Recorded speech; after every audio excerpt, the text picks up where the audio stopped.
237 আসনে বিএনপির প্রাথমিক প্রার্থী বগুড়া, ফেনী, দিনাজপুরের 3 আসনে খালেদা জিয়া পৈতৃক ভূমি থেকে প্রথমবার লড়বেন তারেক রহমান।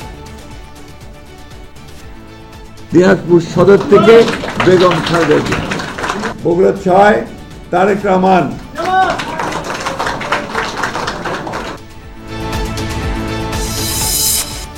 এক সপ্তাহের মধ্যে দলগুলোকে সংস্কার ও গণভোটে ঐক্যের আহ্বান প্রধান উপদেষ্টার, অন্যথায় অন্তর্বর্তী সরকারই নেবে সিদ্ধান্ত। সম্ভব হলে আগামী এক সপ্তাহের মধ্যে সরকারকে ঐক্যবদ্ধ দিক নির্দেশনা প্রদান করার আহ্বান জানানো হয়। অন্যরা চাইলে আলোচনায় বসতে রাজি জামায়াত, পিয়ার সহ 5 দফা দাবিতে সমমনাদের নিয়ে নতুন কর্মসূচি ঘোষণা। মেন স্টেক হোল্ডার মৌলিকভাবে যে সমস্ত দল আছেন তারা এই আহ্বানকে কীভাবে সাড়া দেয়, তাহলে আমরা সকলেই বসতে কোনো আপত্তি নেই এবং বসলেই আমি আশা করি যে একটা রাস্তা বেরিয়ে আসবে ইনশাল্লাহ। সরকারের ভেতরের একটি অংশ নির্বাচন ভণ্ডুলের চেষ্টা করছে অভিযোগ এনসিপির। জুলাই সনদ আদেশ দিতে হবে ডক্টর ইউনূসকেই বললেন নেতারা। গণভোটের সময় নিয়ে ডক্টর শাহদিন মালিক ও বদিউল আলম মজুমদারের ভিন্নমত। সংসদ নির্বাচনের ভবিষ্যৎ নির্ভর করছে দলগুলোর উপর, বলছেন বিশ্লেষকরা।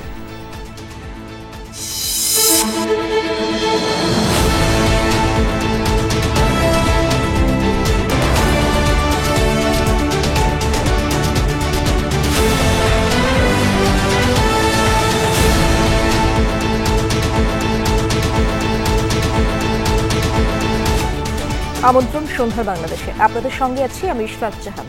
এতক্ষণ শিরোনামগুলো দেখছিলেন।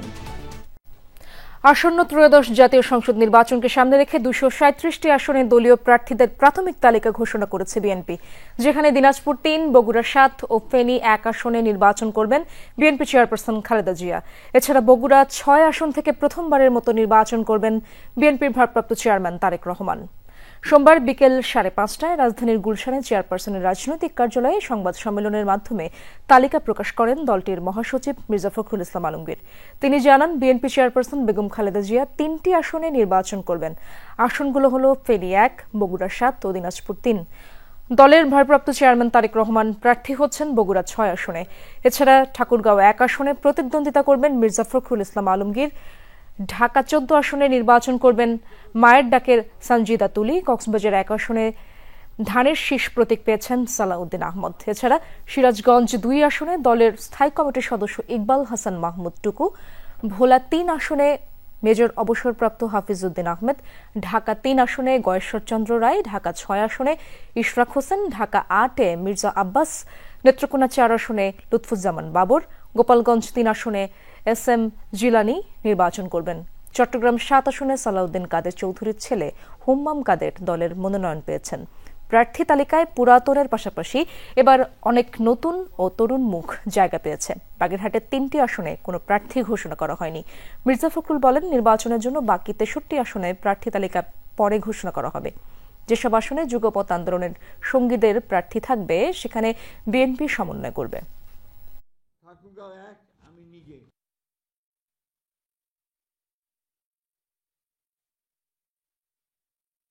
ঠাকুরগাঁও 1 আমি নিজে মির্জা ফখরুল ইসলাম আলমগীর। দিনাজপুর 3 বেগম খালেদা জিয়া, দিনাজপুর সদর থেকে বেগম খালেদা জিয়া। বগুড়া 6 তারেক রহমান।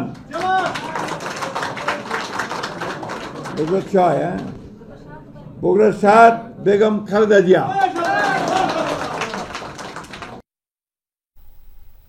দর্শক, এই বিষয়ে আরো জানবো আমার 2 সহকর্মীদের কাছ থেকে। আমার এক সহকর্মী সাইফুদ্দিন রবিন আছেন আমার সাথে যুক্ত বাংলা মোটর সেন্টার থেকে, এবং আমার আরেক সহকর্মী তাজনুর ইসলাম রয়েছেন বিএনপি চেয়ারপারসনের গুলশান কার্যালয়ের সামনে। সেখানকার খবর জানবো। তাজনুর, যারা মনোনয়ন পেলেন তাদের প্রতিক্রিয়া তো অবশ্যই আপনি দেখতে পাচ্ছেন, জানাবেন নেতাকর্মীদের উচ্ছ্বাস আপনি কেমন দেখছেন? প্রথম বিষয় হচ্ছে যে খুব স্বাভাবিকভাবেই এত দীর্ঘ প্রতীক্ষা, সেই প্রতীক্ষার পরে একটা ইতিবাচক সাড়া যারা পেয়েছেন তাদের তো নিঃসন্দেহে ভীষণ রকম উল্লসিত এক ধরনের ব্যাপার আমরা এখানে দেখতে পাচ্ছি। তার বিপরীত গল্পটাও রয়েছে, সেই গল্পটা আসলে পরে বলবো। তার আগে যদি বলি যে এখনো লোকজন এই চেয়ারপারসনের কার্যালয়ের সামনে এখনো ভিড় জমিয়ে রয়েছে এবং তারা সবাই উল্লসিত নেতাকর্মী যারা দেশের বিভিন্ন এলাকা থেকে এসেছেন, শুধুমাত্র একটি নির্দিষ্ট এলাকার নয়, উত্তরবঙ্গ রয়েছে, দেশের দক্ষিণ পশ্চিমাঞ্চল, দক্ষিণ অঞ্চল, সব জায়গা থেকে তারা এসেছেন এবং তাদের যেই পছন্দের কিংবা তাদের যেই সমর্থিত প্রার্থী যখন কিনা এই লাইভ যে ব্রিফিং চলছিল বিভিন্ন গণমাধ্যমে সেই লাইভগুলো দেখানো হচ্ছিল ব্রিফিংটি, সেই ব্রিফিং তারা প্রত্যেকেই তাদের যেই সাথে থাকা মোবাইল ফোন সেখানে শুনছিলেন এবং একটু পর পর তারা উল্লাস করে উঠছিলেন এবং সেই উল্লাসের ধারাবাহিকতা এখনো রয়েছে। আমাদের গণমাধ্যমের দেখা মাত্রই তাদের সেই উল্লাসটি আবারও প্রকাশ করছেন, যে বিষয়টি তারা আলাদা করে বলছেন।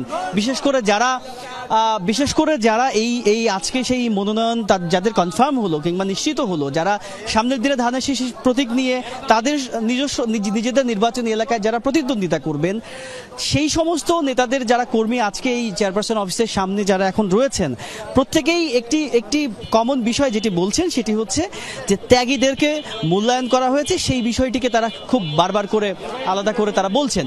যে বিষয়টি তারা বলছেন একই সঙ্গে সেটি হচ্ছে যে এই যে আওয়ামী আমলের দীর্ঘ সময়ে যারা বিভিন্ন সময় হামলা শিকার হয়েছে, মামলা খেয়েছেন, কারাবরণ করেছেন, সেই সমস্ত মানুষদের নাম যখন এই মনোনয়ন তালিকায় যখন তারা দেখতে পেয়েছেন, তখন সেই উল্লাসের মাত্রাটি আরও বেশ খানিক রকম বেড়ে গেছে এবং সেই উল্লাস এখনও ধারাবাহিক জায়গাতে রয়েছেন এবং আমরা সেই গেট বরাবর রয়েছি চেয়ারপারসন অফিসের এবং একটু পরপর সিনিয়র বেশ কয়েকজন নেতা যারা আজকের এই বৈঠকে ছিলেন তারা একটু পরপর বেরোচ্ছেন এবং তাদেরকে এক ধরনের গার্ড অব অনার দেওয়ার মতো সবাই আসলে সারিবদ্ধভাবে তাদেরকে বের হয়ে যাওয়ার সুযোগ করে দিচ্ছেন, সালাম দিচ্ছেন।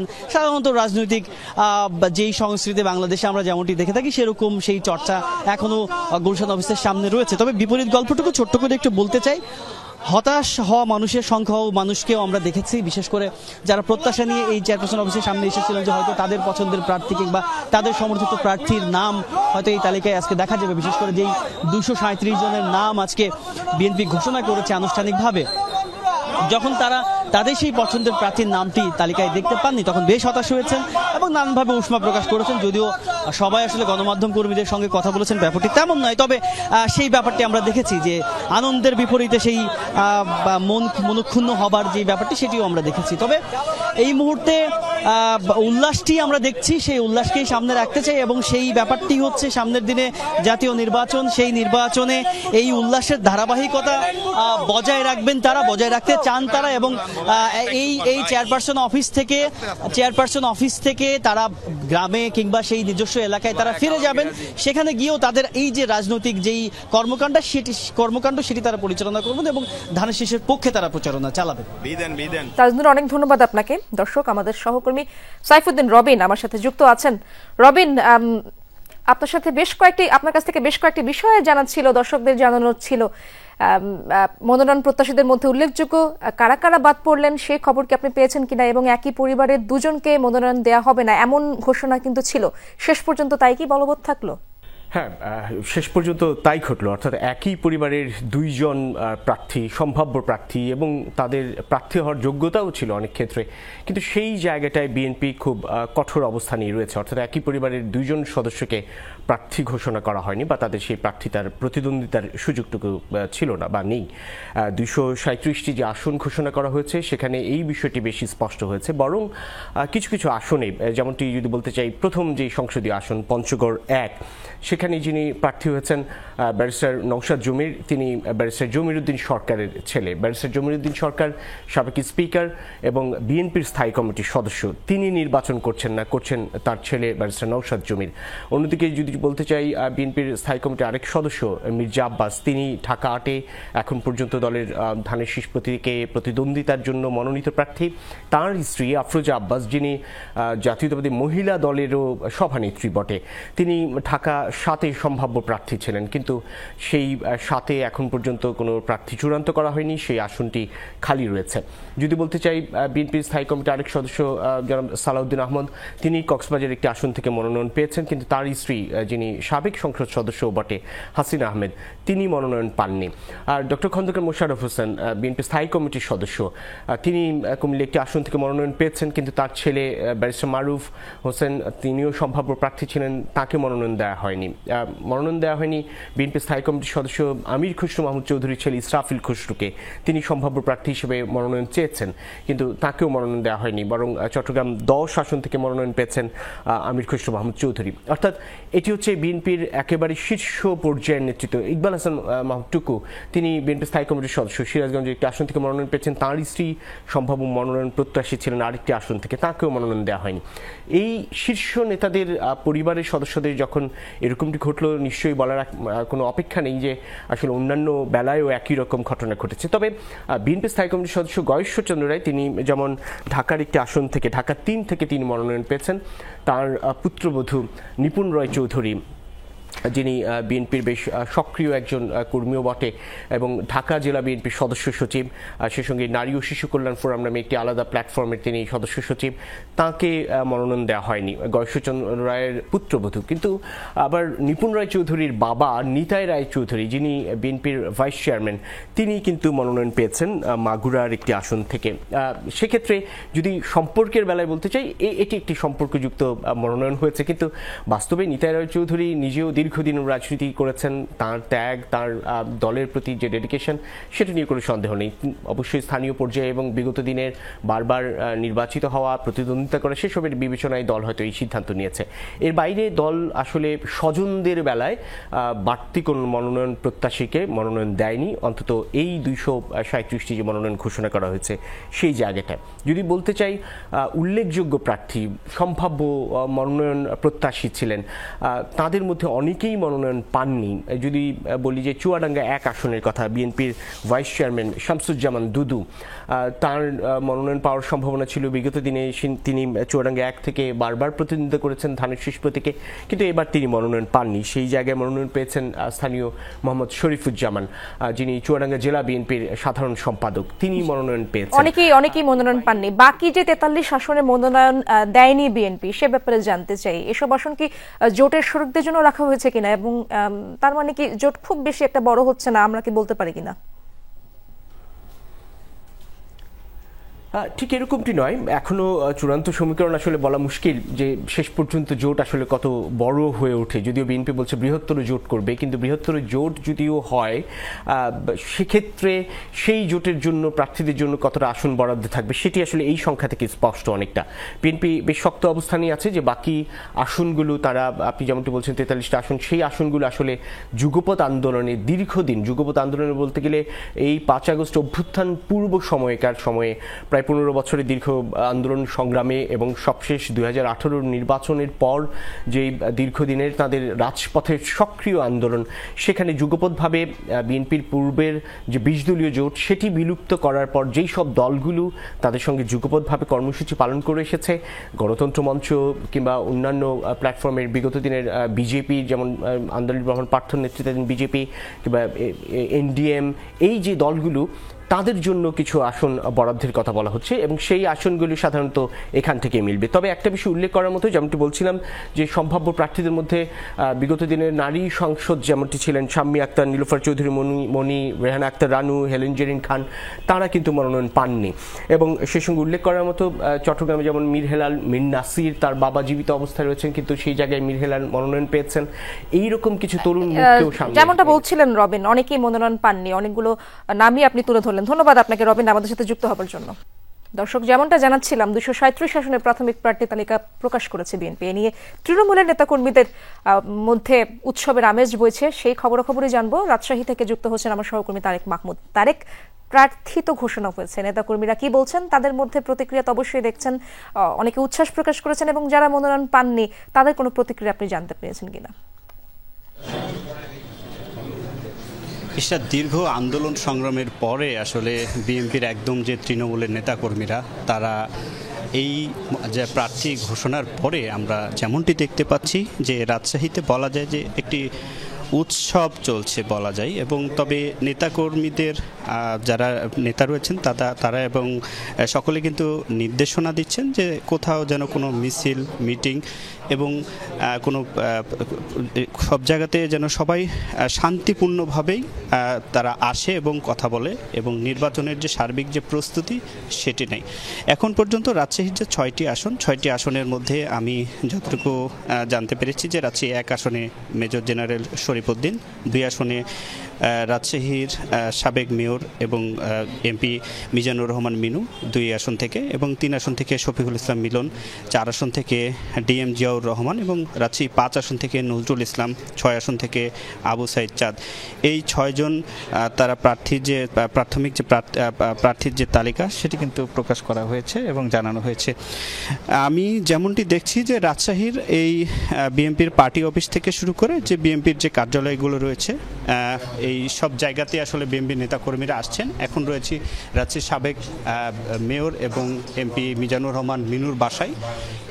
এইখানে কিন্তু নেতাকর্মীরা একদম তৃণমূলের যারা নেতাকর্মী তারা এসেছেন, এসে এই প্রার্থিতা ঘোষণার পরে তাদের মধ্যে যে একটি উৎসাহ উদ্দীপনা সেটি চলছে, এবং আগামী নির্বাচনকে সুষ্ঠুভাবে কিভাবে সাংগঠনিকভাবে শক্তিশালী করা যায় সেই বিষয়গুলো নিয়েই কিন্তু এখন আলোচনা করছে এখানকার রাজশাহী সদর আসনের যিনি সাবেক মেয়র এবং এমপি ছিলেন এবং যাকে প্রার্থী তা ঘোষণা করা হয়েছে মিজানুর রহমান মিনু। ঈশা, ধন্যবাদ আপনাকে তারেক। দর্শক, রাজশাহী থেকে যুক্ত হয়েছিলেন সহকর্মী তারেক মাহমুদ। সেখানকার তৃণমূলের নেতাকর্মীদের উচ্ছ্বাসের খবর জানাচ্ছিলেন আমার সহকর্মী জোবায়েদ ইবনে শাহাদাত যুক্ত আছেন চট্টগ্রাম থেকে আমার সাথে। জোবায়েদ, চট্টগ্রামের কয়েকটি আসনে তো প্রার্থী ঘোষণা করা হয়নি, নেতাকর্মীরা কি বলছেন এ ব্যাপারে?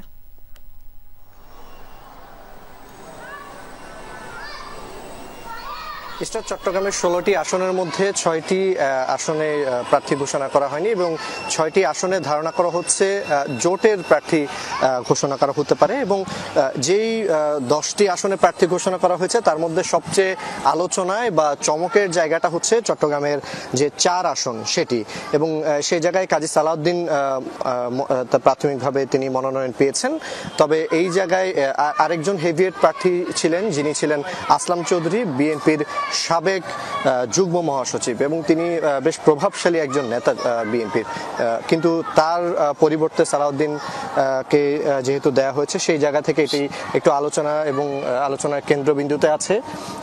পাশাপাশি যারা দীর্ঘদিন ধরে নেতাকর্মীরা মনোনয়নের যে তালিকা সেটি প্রকাশের আগ্রহ প্রকাশ করছিলেন, এক প্রকার তাদের মধ্যে উৎকণ্ঠা ছিল, সেটি আজকে সমাপ্তি হলো। এবং নেতাকর্মী যারা আছেন তারা সবাই বলছেন যে এখন থেকে নির্বাচনের যে পথটা বা পথ সুগম করতে তাদের অনেক বেশি সুবিধা হবে, যেহেতু দীর্ঘ আন্দোলন সংগ্রামের পর তারা একটা সুষ্ঠু অবাধ নির্বাচন চেয়েছেন, এবং সেই নির্বাচনের আগানোর প্রথম ধাপ হলো এই মনোনয়নটা ঘোষণা। মনোনয়ন ঘোষণার পরে চট্টগ্রামে এখন পর্যন্ত আমি যে জায়গাটায় আছি এটি চট্টগ্রাম মহানগর বিএনপির কার্যালয়, এবং এই জায়গাটাতে এখন পর্যন্ত নেতাকর্মীদেরকে আমরা দেখতে পাইনি, কারণ সবচেয়ে বেশি যারা নেতাকর্মীরা আছেন তারা বেশিরভাগই মনোনয়ন ঘোষণাকে কেন্দ্র করে ঢাকা কেন্দ্রিক ছিলেন নেতাকর্মী এবং যারা সমর্থক ছিলেন। আশা করা হচ্ছে যে এই জায়গায় তারা খুব শীঘ্রই তারা আসবেন। ধন্যবাদ আপনাকে জোবায়েদ। জুলাই সনদ বাস্তবায়ন প্রক্রিয়া ও গণভোট নিয়ে দলগুলোকে আগামী 1 সপ্তাহের মধ্যে ঐকমত্যের ভিত্তিতে সুপারিশ জানানোর আহ্বান জানিয়েছে অন্তর্বর্তী সরকার। দুপুরে তেজগাঁওয়ে প্রধান উপদেষ্টার কার্যালয়ে ডক্টর মোহাম্মদ ইউনূসের সভাপতিত্বে উপদেষ্টা পরিষদ বৈঠক শেষে এই আহ্বান জানানো হয়। এ সময়ের মধ্যে দলগুলোর ঐকমত্যের সুপারিশ না জানালে সিদ্ধান্ত সরকারই নেবে। জুলাই সনদ বাস্তবায়ন ও গণভোট নিয়ে দলগুলোর মতভেদে উদ্বেগ জানিয়েছে উপদেষ্টা পরিষদ।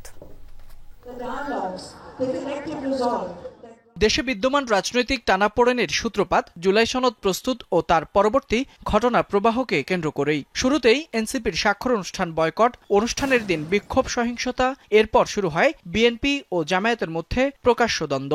নোট অব ডিসেন্ট বাদ দেয়াকে জনগণের সঙ্গে প্রতারণা বলছে বিএনপি, আর জাতীয় নির্বাচনের আগেই গণভোটের দাবি জামায়াতের। আমরা বুঝে শুনে যেহেতু সিগনেচার করেছি, আমরা দ্বিমত পোষণ করার কথা কোনো প্রয়োজন হচ্ছে না আমাদের। যেটা আমরা সই করিনি সেটা দায়িত্ব আমরা গ্রহণ করব না।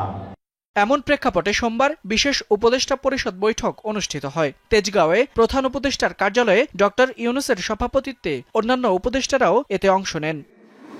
পরে প্রধান উপদেষ্টার তেজগাঁও কার্যালয়ে সংবাদ সম্মেলনে হাজির হন আইন উপদেষ্টা ডক্টর আসিফ নজরুল। জানান, জুলাই সনদ বাস্তবায়ন প্রক্রিয়া ও গণভোট নিয়ে দলগুলোর মতভেদে উদ্বেগ জানিয়েছে উপদেষ্টা পরিষদ। গণভোট কবে অনুষ্ঠিত হবে এবং এর বিষয়বস্তু কি হবে, এসব প্রশ্নে রাজনৈতিক দলগুলোর মধ্যে যে মতভেদ দেখা দিয়েছে, সেজন্য সভায় উদ্বেগ প্রকাশ করা হয়। স্ব-উদ্যোগে আলোচনা করে বিরোধপূর্ণ বিষয়ে সিদ্ধান্ত জানাতে রাজনৈতিক দলগুলোর প্রতি আহ্বান জানায় অন্তর্বর্তী সরকার। আসিফ নজরুল জানান, 1 সপ্তাহের মধ্যে দলগুলো ঐকমত্যের ভিত্তিতে সুপারিশ না জানালে সিদ্ধান্ত নেবে সরকার। রাজনৈতিক দলগুলোকে স্বীয় উদ্যোগে নিজেদের মধ্যে আলাপ আলোচনা করে সম্ভাব্য দ্রুততম সময়ে, সম্ভব হলে আগামী 1 সপ্তাহের মধ্যে সরকারকে ঐক্যবদ্ধ দিক নির্দেশনা প্রদান করার আহ্বান জানানো হয়। ওনারা যদি ঐক্যবদ্ধ নির্দেশনা না দিতে পারেন, অবশ্যই সরকারের মতো সিদ্ধান্ত নেবে। প্রধান উপদেষ্টার ঘোষিত ফেব্রুয়ারিতেই জাতীয় নির্বাচন অনুষ্ঠিত হবে বলে রাজনৈতিক দলগুলোকে সেই সংকল্পের কথা পুনর্ব্যক্ত করেছেন প্রধান উপদেষ্টা ডক্টর মোহাম্মদ ইউনূস। 2026 সালের ফেব্রুয়ারির প্রথমার্ধে আগামী সংসদ নির্বাচন অনুষ্ঠানের বিষয়ে সরকারের সংকল্প পুনর্ব্যক্ত করা হয়। ফয়সাল মাহমুদ, যমুনা নিউজ, ঢাকা। আসসালামু আলাইকুম। প্রধান উপদেষ্টার আলোচনার আহ্বানকে স্বাগত জানিয়েছে জামায়াতে ইসলামী সহ সমমনা 8 দল। অন্যরা সাড়া দিলে সাড়া দেবেন তারাও। নির্বাচনী জোট না করলেও 1 আসনে 1 প্রার্থী দেবে সমমনা দলগুলো। 6 নভেম্বর গণমিছিল নিয়ে প্রধান উপদেষ্টা বরাবর স্মারক দেবে এই 8 দল, আর 11 নভেম্বর করবে সমাবেশ। এক সংবাদ সম্মেলনে এসব সিদ্ধান্ত জানান সমমনা 8 ইসলামী দলের নেতারা। রাজধানীর পল্টনে বাংলাদেশ খেলাফত মজলিসের কেন্দ্রীয় কার্যালয়ে জামায়াতে ইসলামী সহ সমমনা 8 দলের সংবাদ সম্মেলন। উপস্থিত ছিলেন দলগুলোর শীর্ষ নেতারা। সংবাদ সম্মেলনে জামায়াতে ইসলামীর নায়েবে আমির সৈয়দ আব্দুল্লাহ মোহাম্মদ তাহের প্রধান উপদেষ্টার আলোচনার আহ্বানকে স্বাগত জানান। বলেন, অন্য দলগুলো প্রধান উপদেষ্টার আহ্বানে সাড়া দিলে আলোচনায় বসতে রাজি তার দল। সরকারকে রেফারির ভূমিকা পালন করতে আহ্বান জানান তিনি। আমরা এখন দেখতে চাই মেন স্টেক হোল্ডার মৌলিকভাবে যে সমস্ত দল আছেন তারা এই আহ্বানকে কীভাবে সাড়া দেয়।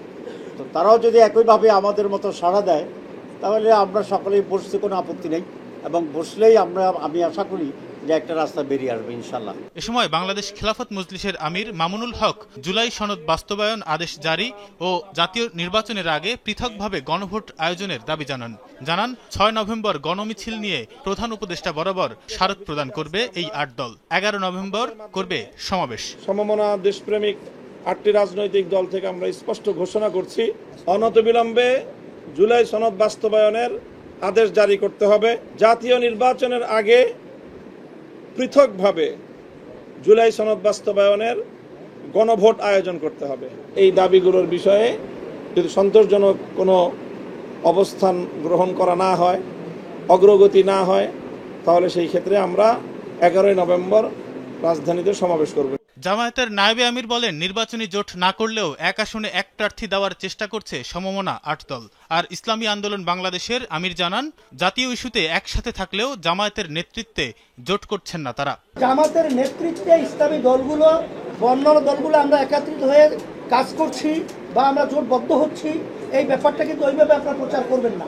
আমরা নির্বাচনী একটা সমঝোতার জন্য আমরা একাকার হয়ে কাজ করছি। জুলাই সনদ আইনি ভিত্তি না পেলে পরবর্তী নির্বাচন বৈধতা পাবে না।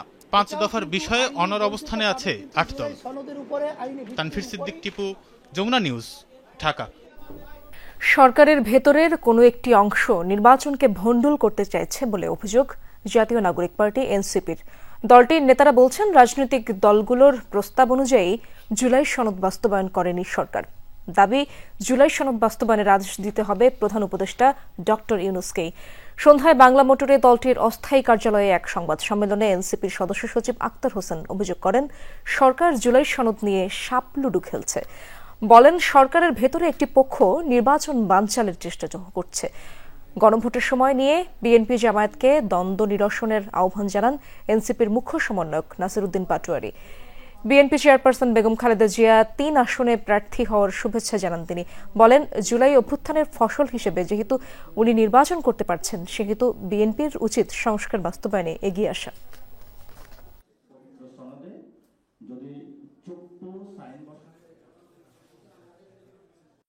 সরকার বা ঐকমত্য কমিশনকে রেফারি বলেছে অনেকে, কিন্তু আমরা দেখি যে সরকার এবং ঐকমত্য কমিশন তারা কিন্তু সংস্কার বাস্তবায়নের ব্যাপারে রেফারি না, তারা সিদ্ধান্ত গ্রহণকারী।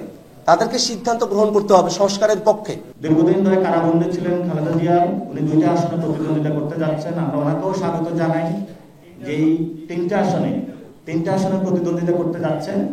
তো উনি আসলে গণতন্ত্রের সৌন্দর্য। ফলত আমরা এখনো বিএনপির নেতা অথবা নেত্রী হিসাবে খালেদা জিয়াকেই দেখি। সংসদ নির্বাচনের আগে গণভোট অবাস্তব এবং জুলাই সনদ বাস্তবায়নে প্রধান উপদেষ্টার অধ্যাদেশ জারির প্রস্তাবকে উদ্ভট বলে মন্তব্য করেছেন সংবিধান বিশেষজ্ঞ ড শাহদিন মালিক। তবে হাইকোর্টে একই ব্রিফিংয়ে ঐকমত্য কমিশনের সদস্য ড বদিউল আলম মজুমদারের মতে সংসদ নির্বাচনের আগে গণভোট হওয়া উচিত।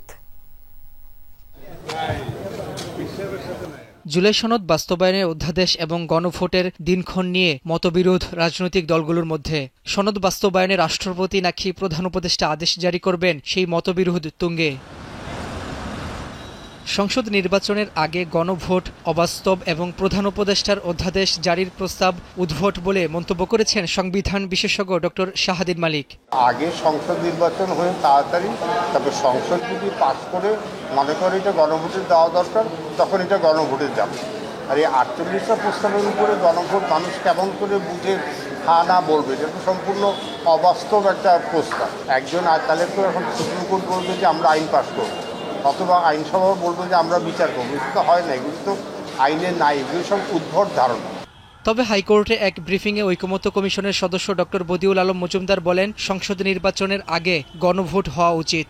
আমাদের নির্বাচন যাতে আবার ফিরে আসে, আমরা যাতে সুষ্ঠু নিরপেক্ষ নির্বাচন হয়, এর মাধ্যমে আমাদের গণতান্ত্রিক প্রক্রিয়াটা আবার একটা ভিত্তির উপর দাঁড়ায় এবং এরপরে যে অন্য সংস্কারগুলোর মাধ্যমে আমাদের গণতান্ত্রিক উত্তরণ যেন ঘটে, অর্থাৎ আমরা যেন একটা যে টেকসই গণতান্ত্রিক ব্যবস্থা ফিরে পাই। নোট অব ডিসেন্ট ইস্যুতে ঐকমত্য কমিশন নিয়ে বিএনপির অভিযোগের বিষয়ে গণমাধ্যমের প্রশ্নের জবাবে কোনো উত্তর দেননি বদিউল আলম মজুমদার। সত্য একদিন বেরিয়ে আসবে। রাব্বি হোসেন, যমুনা নিউজ, ঢাকা। সংসদ নির্বাচনের ভবিষ্যৎ নির্ভর করছে রাজনৈতিক দলগুলোর অভ্যন্তরীণ বোঝাপড়ার উপর, এমন মত রাজনৈতিক বিশ্লেষকদেরও। তারা বলছেন রাজনীতিতে বাহাস থাকবে, তবে সেটা কখনোই সীমা অতিক্রম করা উচিত নয়। ফেব্রুয়ারিতে নির্বাচন নিয়ে এখন পর্যন্ত কোনো সংশয় নেই বলেও মনে করেন তারা। এজন্য আস্থা ধরে রাখতে সরকারকে ভূমিকা নেয়ার পরামর্শ বিশ্লেষকদের। রিহাজ রায়ানের রিপোর্টের বিস্তারিত। দুদিন আগে প্রধান উপদেষ্টার সঙ্গে সাক্ষাৎ করেন 3 বাহিনী প্রধানগণ। পরে জানানো হয় ফেব্রুয়ারিতে নির্বাচন সুষ্ঠুভাবে সম্পন্ন করতে প্রয়োজনীয় কার্যক্রমের বিষয়ে নির্দেশনা দিয়েছেন প্রধান উপদেষ্টা।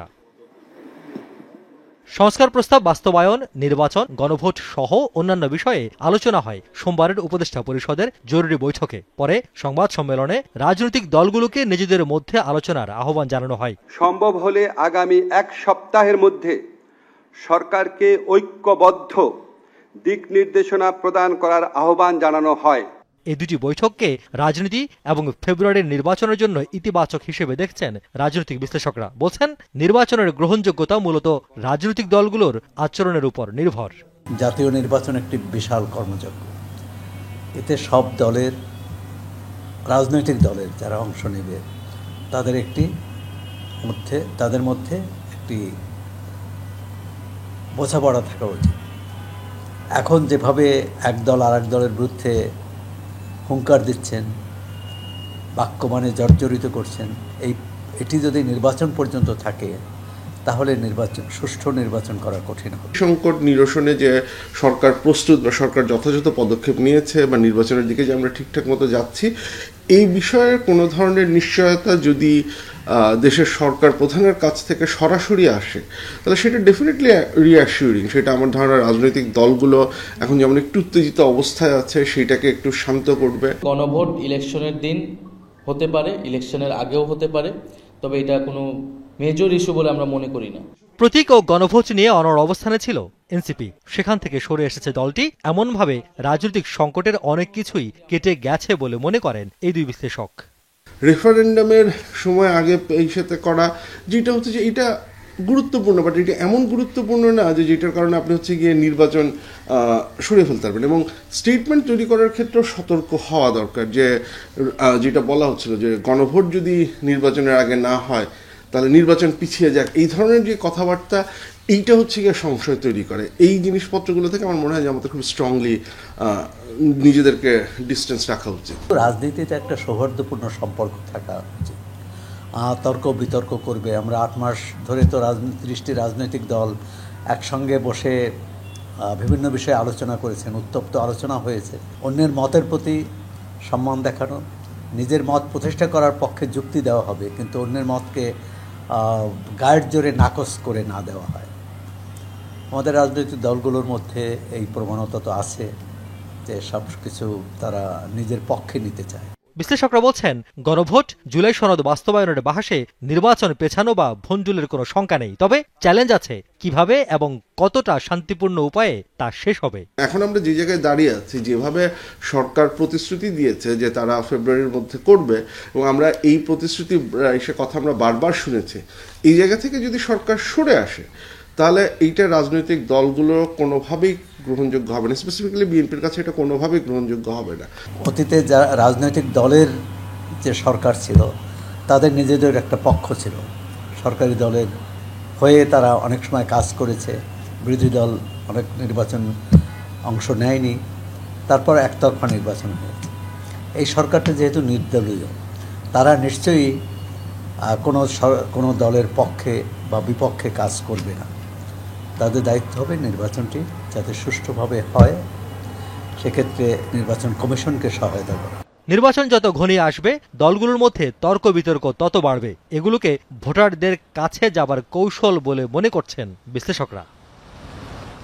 রিয়াজ রায়হান, যমুনা নিউজ, ঢাকা।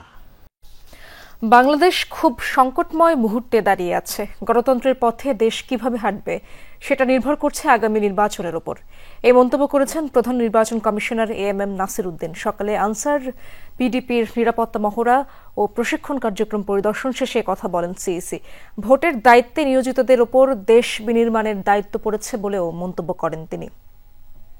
সচেতনতামূলক যে কার্যক্রম যেগুলো আগামী জাতীয় নির্বাচনকে কেন্দ্র করে আনসার সদস্যদের ভোট কেন্দ্রের নিরাপত্তা মহড়া ও মৌলিক প্রশিক্ষণ কার্যক্রম, যেখানে উঠে আসে ভোট কেন্দ্রের সহিংসতা থেকে উত্তরণের কার্যক্রম। আয়োজনে ভাটারা আনসার গার্ড ব্যাটালিয়ন। অনুষ্ঠানে প্রধান অতিথি CEC AMM Nasir Uddin. CEC তার বক্তব্যে বলেন, গণতন্ত্রের পথে দেশ কিভাবে হাঁটবে তা নির্ভর করছে আগামী নির্বাচনের উপর। বাংলাদেশ এখন খুব একটা সংকটময় মুহূর্তে দাঁড়িয়ে আছে। আমরা জাতি হিসাবে, দেশ হিসাবে কোন দিকে যাব, গণতন্ত্রের পথে কিভাবে হাঁটবো, এই সব কিছু নির্ভর করছে কিন্তু আগামী নির্বাচনের উপর। এটা একটা আমি মিশন হিসাবে নিয়েছি, চ্যালেঞ্জ হিসাবে নিয়েছি। এটা ক্রিটিক্যাল অবস্থায় দেশ যখন রয়েছে, এখানে আমাদেরকে গতানুগতিক ধারায় কাজ করলে হবে না। সামাজিক মাধ্যমে অপতথ্য ও AI এর ব্যবহার রোধে সেল গঠন করেছে EC। সেখানে যে কোনো ঘটনার সঠিক তথ্য যাচাই বাছাই সম্ভব হবে। অত্যন্ত ভিত্তিহীন সংবাদও আমরা শেয়ার করে দেই, বিশেষ করে নেতিবাচক হলে তো খুব সদ্যোগে যতভাবে সম্ভব সেটা আমরা শেয়ার করার চেষ্টা করি। সাথে সাথে শেয়ার করবেন না, তথ্যটা যাচাই করে তারপরে আপনারা শেয়ার করতে পারেন। AI আর্টিফিশিয়াল ইন্টেলিজেন্সের অপব্যবহারের অ্যাড্রেস করার জন্য আমরা একটা সেল খুলেছি। আমাদের সাথে যোগাযোগ করে, আমাদের যে কেন্দ্রীয় সেন্টারে যোগাযোগ করে আপনারা কিন্তু সত্য মিথ্যা যাচাই করতে পারবেন। এ সময় আনসার বাহিনীর মহাপরিচালক মেজর জেনারেল আব্দুল মোতালেব জানান, আগামী সংসদ নির্বাচনে মোতায়েন হবে প্রায় 5 লাখ সদস্য।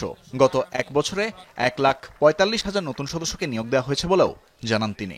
আমাদের এই ডিজিটাল রেজিস্ট্রেশন হবে একমাত্র মানদণ্ড। যার সার্টিফিকেশন নাই তাকে আমরা এই নির্বাচনী মোতায়েনে সম্পৃক্ত করব না। তানভীর মৌসুম, যমুনা নিউজ, ঢাকা। অর্থনৈতিক সংস্কার হচ্ছে, কিন্তু তা হতে হবে পরিকল্পিত। আমলাতান্ত্রিক জটিলতা আছে, তবে তাদের জবাবদিহিতার আওতায় আনার পরামর্শ দিয়েছেন প্রধান উপদেষ্টা আন্তর্জাতিক বিষয়ক সংক্রান্ত বিশেষ দূত লুৎফে সিদ্দিকী। উদ্যোক্তারা জানিয়েছেন, অবকাঠামোগত সমস্যা তীব্র হয়েছে।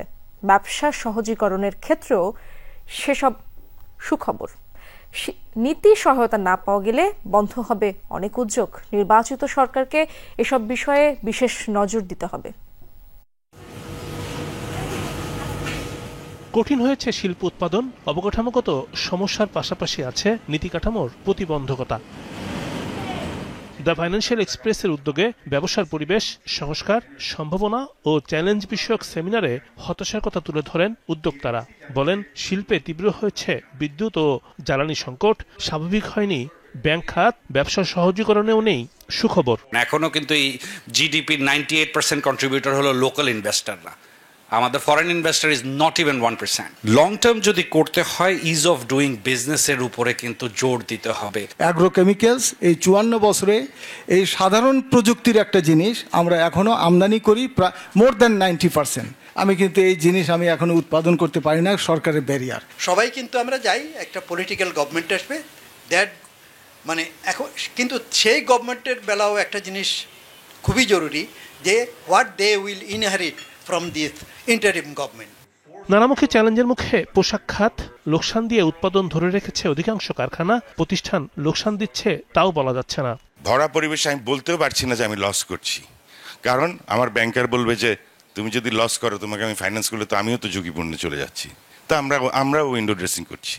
একটা সময় আসবে যে আপনার কাছে উদ্বৃত্ত গ্যাস হয়ে যাবে, কারণ ব্যবসা যদি বন্ধ হয়ে যায় গ্যাস আর কনজিউম করবে কারা? আপনারা অডিট করেন, অন্তত 80% ফ্যাক্টরি যদি না পান যে লসে রান করতেছে, আমি এই ব্যবসা থাকবো না। High uncertainty discourage new foreign in domestic investment.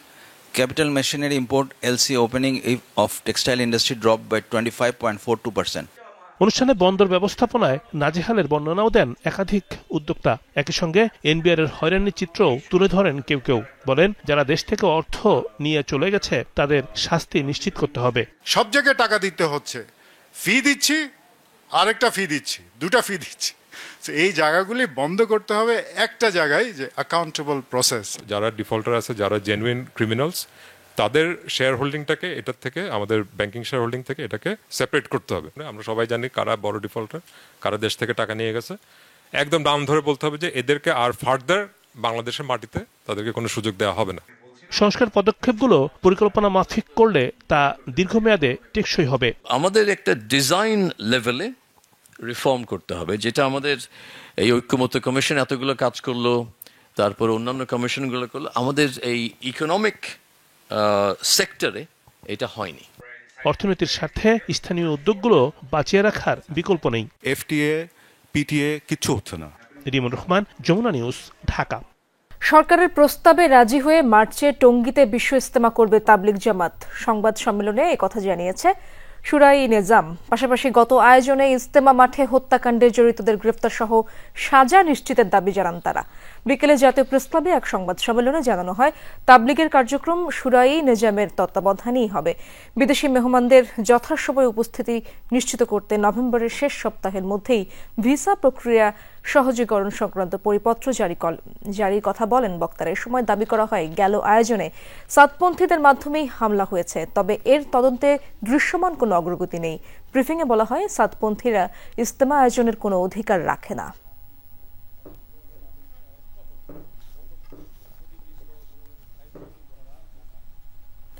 6.3 মাত্রার শক্তিশালী ভূমিকম্প আঘাত এনেছে আফগানিস্তানের হিন্দুকুশ অঞ্চলে। এ পর্যন্ত 20 জনের প্রাণহানির খবর পাওয়া গেছে, আহত 2 শতাধিক। মার্কিন ভূতাত্ত্বিক জরিপ সংস্থা USGS জানিয়েছে, স্থানীয় সময় রোববার দিবাগত রাত 12:59 অনুভূত হয় কম্পন। মাজারি শরীফ শহরের কাছে খোলম এলাকায় ছিল এর কেন্দ্র। উৎপত্তিস্থল ভূপৃষ্ঠ থেকে 28 কিলোমিটার গভীরে। আতঙ্কে মধ্যরাতে রাস্তায় নেমে আসে বাসিন্দারা। ক্ষতিগ্রস্ত অনেক বাড়িঘর ধ্বংসস্তূপের নিচে চাপা পড়ে আছে অনেকে। গত 31 আগস্ট দেশটিতে আঘাত এনেছিল সাম্প্রতিক ইতিহাসে সবচেয়ে প্রাণঘাতী ভূমিকম্প। 6 মাত্রার ভূমিকম্পে প্রাণহানির শিকার হয় 2200 জনের বেশি মানুষ। আফগানিস্তানের হিন্দুকুশ অঞ্চলে প্রায়ই শক্তিশালী কম্পন অনুভূত হয়। 1900 সাল থেকে 7 মাত্রার বেশি 12টি ভূমিকম্প আঘাত এনেছে উত্তর পূর্বাঞ্চলে। দর্শক, এই ছিল আজকের সন্ধ্যায় বাংলাদেশের আয়োজনে। এতক্ষণ যারা সঙ্গে ছিলেন সবাইকে ধন্যবাদ।